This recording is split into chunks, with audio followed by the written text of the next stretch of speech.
አገራችን እያደገች እየበለጸገች ነው። የኢትዮጵያ ብልጽግና ከአድማስ መታየት እየጀመረ ነው።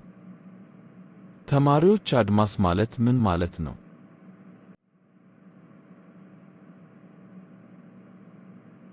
አድማስ ማለት በቀረብከው ቁጥር የሚሸሽ በምናብ የተሳለ መስመር ነው።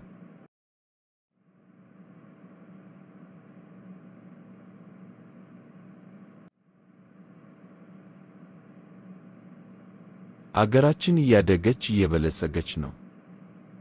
የኢትዮጵያ ብልጽግና ከአድማስ መታየት እየጀመረ ነው። ተማሪዎች አድማስ ማለት ምን ማለት ነው?